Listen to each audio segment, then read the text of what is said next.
Oh, forgive me, but perhaps my next offering will rile you up plenty. Bring it. I can take anything you throw at me. I am directly below the enemy scrotum. You son of a bitch! What the? I'm out of battery time. Ah, son of a... Come on, I almost got you, you son of a bitch! Just one more hit. Ugh, God damn it. What? I believe you've put this off long enough, critic. Now your time of suffering has come.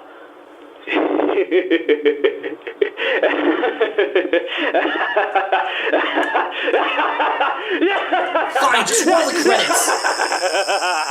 Again for dramatic effect.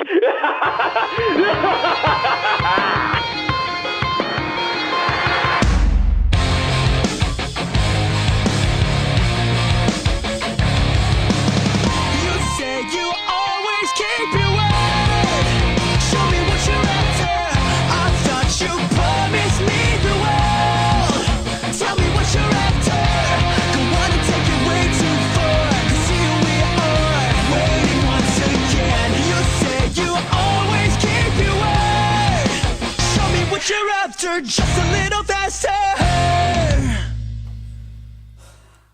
Let me make one thing perfectly clear. This movie represents everything I despise about Michael Bay's Transformers movies. The oversaturated comic relief douchebags, racially insensitive dickwads, and the overinflated pyro budget. Don't forget the... Cheetor, if you interrupt me one more time, I swear to the prize I will blow your ass the Fruitcake. up! Okay, I'm leaving. Okay, now where was I? Oh yeah. There was actually a point where I considered Michael Bay to be the Frank Miller of Hollywood, but that lasted all of about 5 minutes when I realized Miller has in fact directed at least one movie. But seeing as that train has already been beaten to death, I think I'll leave it to rot. Now today we look at what has to be the worst out of the entire Transformers trilogy. A movie so stupid that despite being the 4th highest grossing movie of 2009, not even fans of the trilogy can deny the sheer level of ass-numbing stupidity this pile of robo-feces fed to us. What ass-numbing stupidity am I talking about? Let's find out. This is Transformers: Revenge of the Fallen.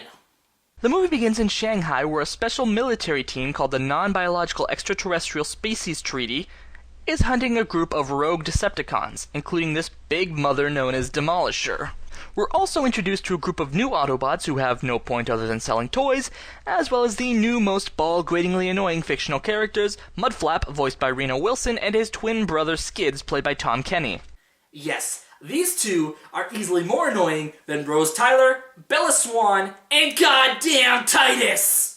Anyways, long story short, they find him, crap blows up, he blows up, and then proceeds to give a warning about something called the Fallen returning before cutting to... Come on, kiddo, we're on a schedule here. Slow down, Dad. Why are you in such a hurry to get rid of me, huh? Did you rent the room out? No, I got other ideas for your room, and it rhymes with home theater.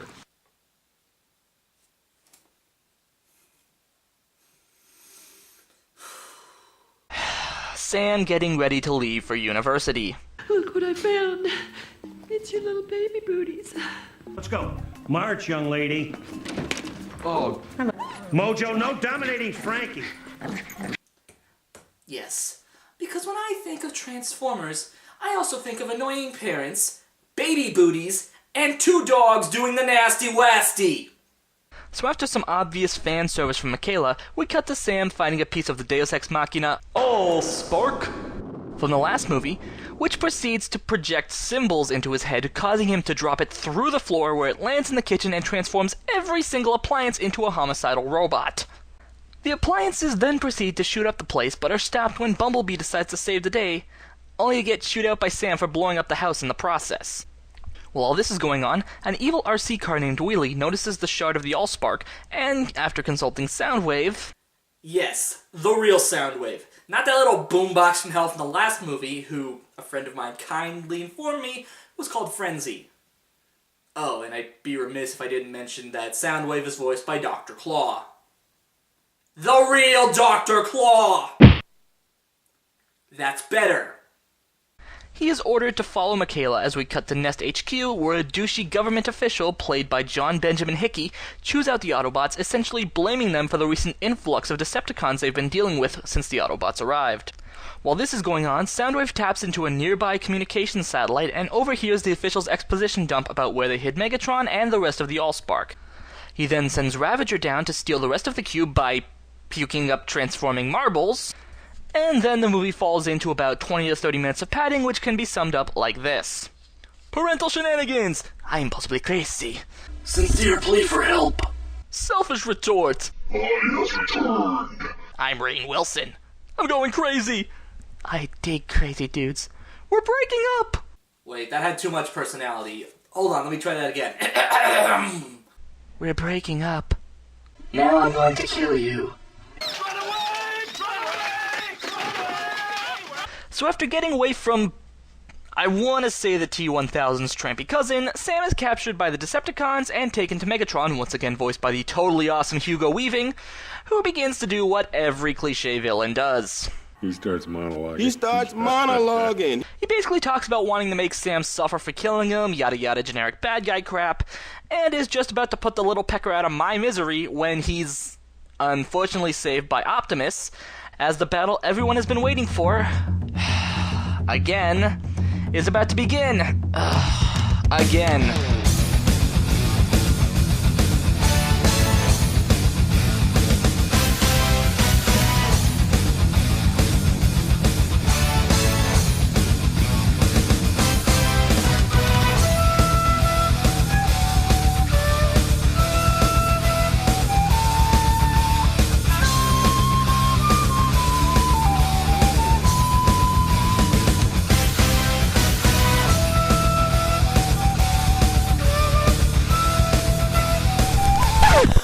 What you say?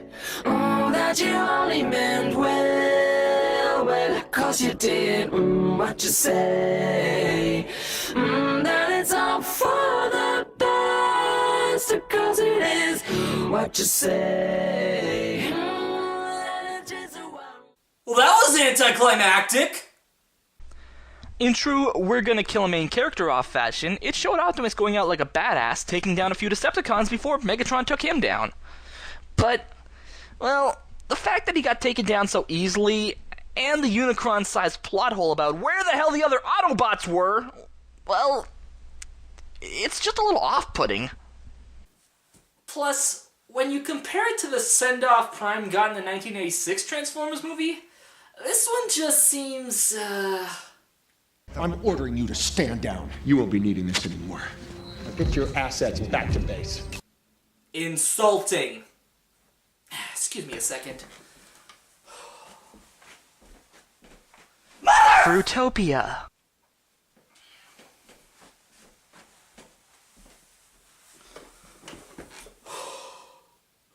Proceed.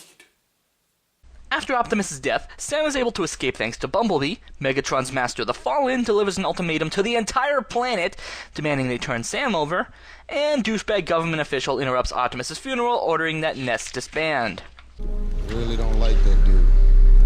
He's an asshole. Understatement of forever!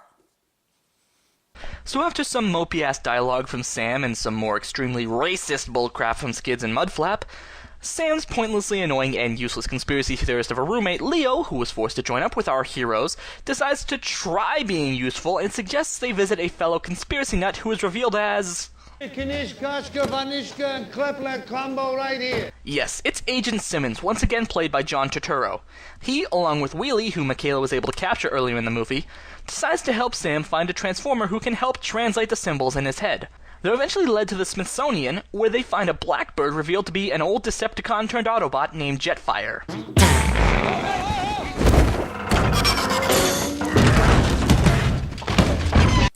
Who seems to have been given all the dignity that I'd expect from these movies. Goddamn, I hate you, Bay. Sam shows him the symbols, and after remembering something, Jetfire suddenly teleports the group to Egypt and explains how the Primes, the earliest ancestors of the Transformers, left a device capable of creating energon by destroying the sun somewhere in the desert, as well as its power source, an all-powerful MacGuffin known as the Matrix of Leadership. which could also be used to revive Optimus, as it's revealed that only a descendant of the Primes would be able to defeat the Fallen. After Jetfire leaves, Simmons calls up Nest, telling them to bring Optimus and the Autobots to Egypt, and after getting rid of douchebag government official guy in one of only 2 scenes that genuinely made me chuckle... I want you to pull the blue! I need you to pull it really hard! Not now! We're on the plane, you dumbass! What the... Nest soon heads off with the Decepticons also mobilizing thanks to Soundwave finding footage of our heroes in Jordan. Eventually they're able to find the Matrix and...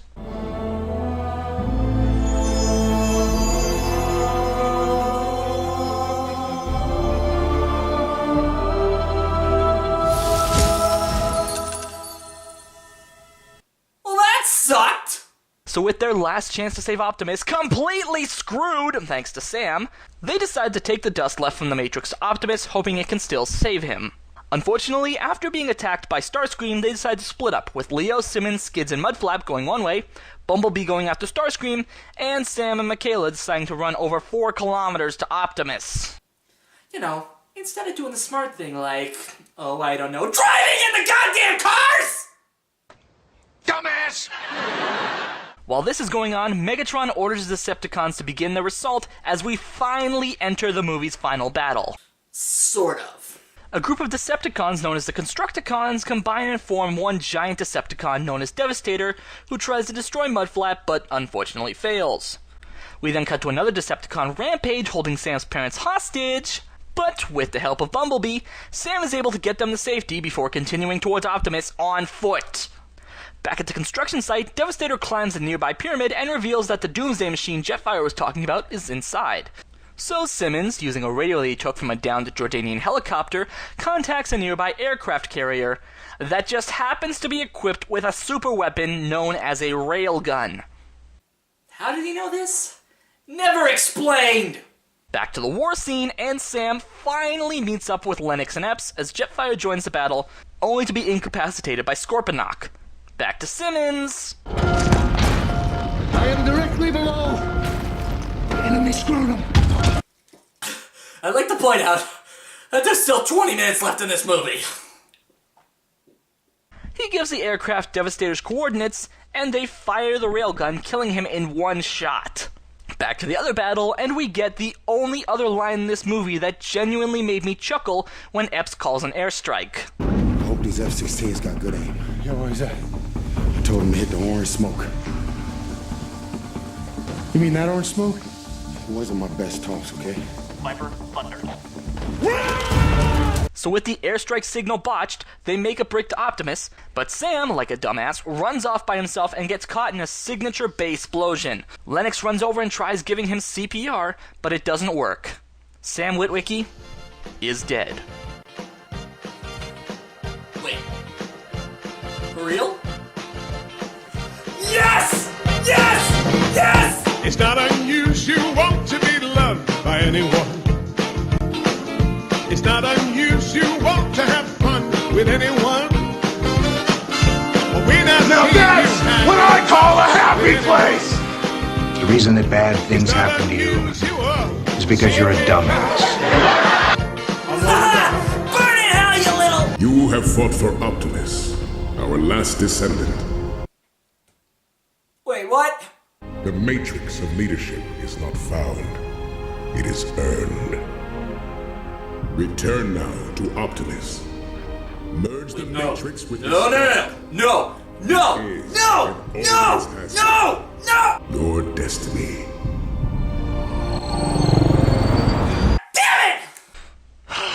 So, thanks to the power of friendship, or his faith in the heart of the cards, or some other cop-out bullcrap like that, Sam is allowed to live and granted a fully restored matrix of leadership, which he uses to revive Optimus. Suddenly, the Fallen enters the fray, massacres everyone, and steals the matrix so he can activate his machine. Realizing that Optimus is still too weak to fight, Jetfire decides to sacrifice himself in order to combine his powers with Optimus. And I gotta say...